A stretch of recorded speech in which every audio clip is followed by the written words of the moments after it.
Stop believing the lies that are holding you hostage. Today, we're breaking down the biggest myths about mental health that keep millions trapped in silence. You've been told to just be strong, to get over it, to stop overthinking. Wrong. These myths don't make you tougher, they make you suffer. It's time to fight back, take control, and reclaim your power. Together, we're going to crush the stigma, destroy the misinformation, and rewrite what strength really means.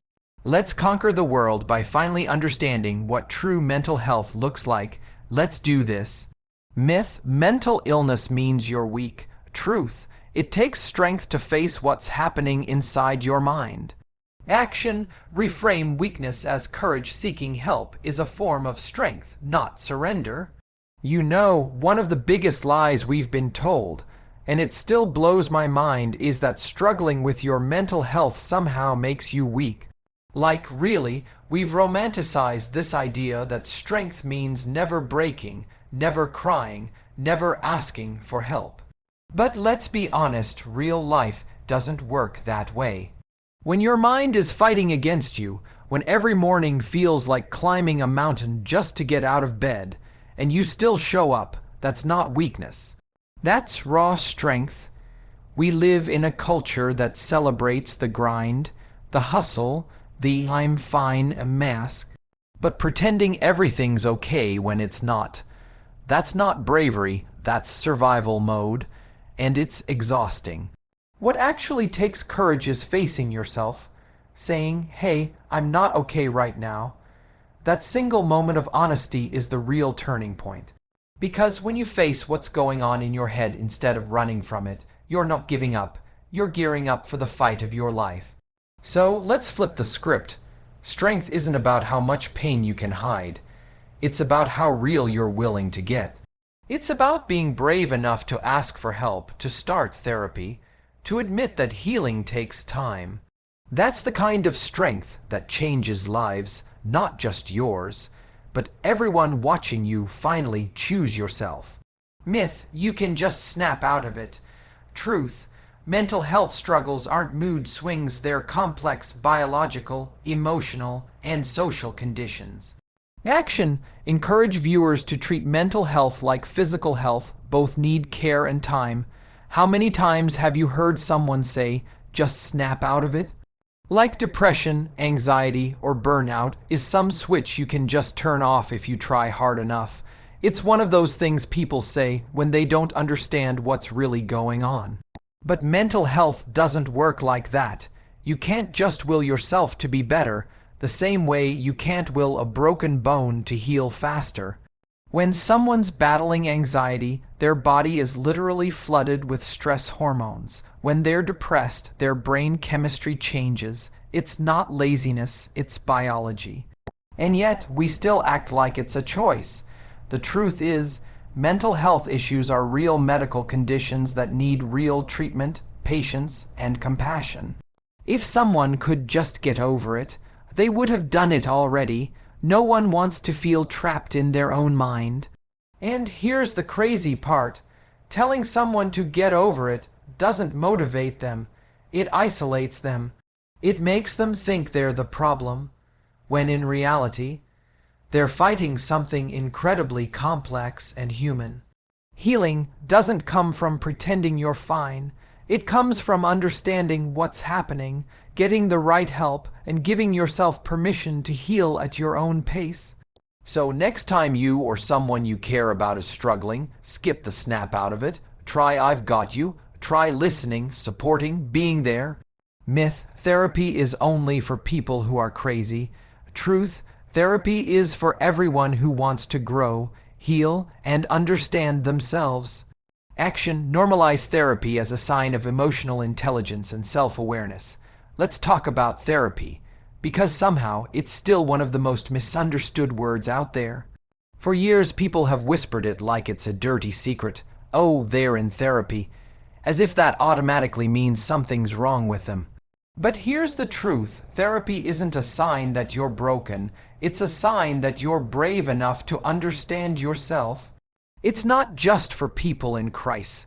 It's for anyone who wants to grow, to heal, to become the best version of themselves. Think about it. We go to the gym to take care of our bodies. We see doctors to protect our health. So why do we act like caring for our minds is any different? Talking to a therapist doesn't mean you've failed at handling life. It means you're wise enough to get help navigating it. And no, you don't have to hit rock bottom to deserve support. You can go to therapy when life feels heavy, confusing, or even when things are going well and you just want to keep improving. Therapy gives you tools. It teaches you how to process emotions, build better relationships, and handle stress before it consumes you. It's not about fixing you, it's about freeing you from the patterns that hold you back. And when you start seeing it that way, it's no longer something to be ashamed of, it's something to be proud of. Myth: real men don't talk about feelings. Truth: bottling emotions doesn't make you manly. It makes you miserable. Action: empower men to speak up, break generational silence, and redefine masculinity. Let's be real, society has done a terrible job teaching men what it actually means to be strong. From the time boys are little, they hear things like man up, don't cry, or toughen up, and over time that message gets burned in: emotions equal weakness. But here's the thing: burying your feelings doesn't make you stronger. It just builds pressure until something inside finally breaks. Every single person feels pain, sadness, and fear. The difference is that most men have been taught to hide it instead of heal it. And that silence, it's killing us. Because when you don't talk about what's going on inside, it doesn't disappear. It grows. Anxiety, anger, burnout, even heart disease can come from carrying too much emotional weight for too long. That's not strength, that's suffering in disguise. Real courage is being able to say, I'm not okay right now, and not feeling ashamed of it. It's choosing to open up to a friend, a partner, or a professional instead of letting pride keep you isolated. You can lift weights all day long, but emotional strength, being vulnerable, honest, connected, that's a different kind of power, and it's the one that actually saves lives. It's time to rewrite what strength looks like. Being a man doesn't mean you don't feel. It means you *do* feel and still show up anyway. Vulnerability isn't weakness. It's the proof that you're human, and that's where real strength begins. Myth: if you can't see it, it's not real. Truth: mental illness is invisible, but its impact is as real as any physical injury. Action: educate on biological and neurological evidence that proves mental health is real medicine territory. It's wild how many people still think mental illness isn't real just because you can't see it. We live in a world that believes what's visible: the cast on your arm, the scar on your skin, the hospital monitor beeping beside your bed. But the mind doesn't leave bruises you can photograph, and that invisibility makes it easy for others to doubt what's actually happening inside someone's head. Here's the reality: you don't need a bandage to prove you're in pain. When someone struggles with depression, anxiety, or trauma, their brain chemistry literally changes. MRI scans show differences in activity, hormone levels, and even structure. The science is clear: mental illness is just as real as diabetes or heart disease. The difference is we can't always see it. That's why empathy is so powerful, because when someone says, I'm struggling, your job isn't to question their pain, it's to believe it.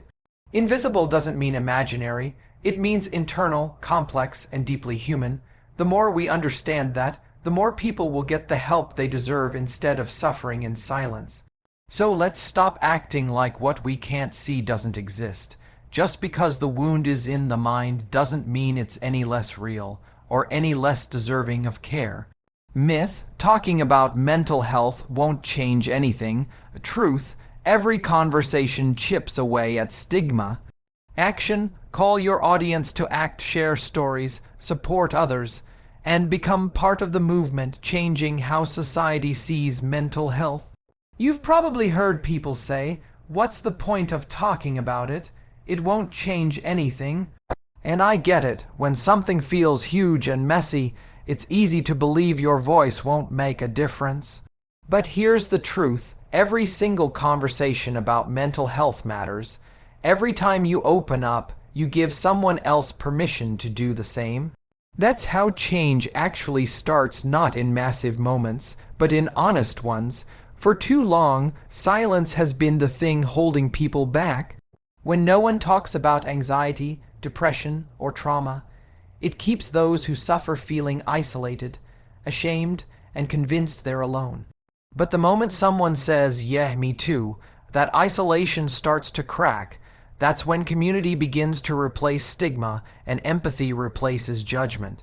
Talking about mental health doesn't just raise awareness, it saves lives. It makes workplaces safer, friendships deeper, and families stronger. Because once we normalize the conversation, we normalize getting help. And that ripple effect spreads faster than any stigma ever could. So if you've ever felt like speaking up doesn't matter, remember this. Silence protects stigma, speech destroys it. You don't need 1 million followers or a platform, you just need the courage to be real. Because every story told, every truth shared, every person brave enough to speak out makes the world a little bit easier for the next one to heal. The truth is, the myths holding us back aren't just false, they're dangerous. They keep people silent when they should be speaking up, ashamed when they should be seeking help, and isolated when they deserve understanding. Breaking those myths isn't just about awareness, it's about action. Every time you choose compassion over judgment or conversation over silence, you push the world forward. So let's stop letting these myths define how we see ourselves or others. Because when we face the truth about mental health, we don't just heal, we rise. And together, we can make strength and empathy the new normal.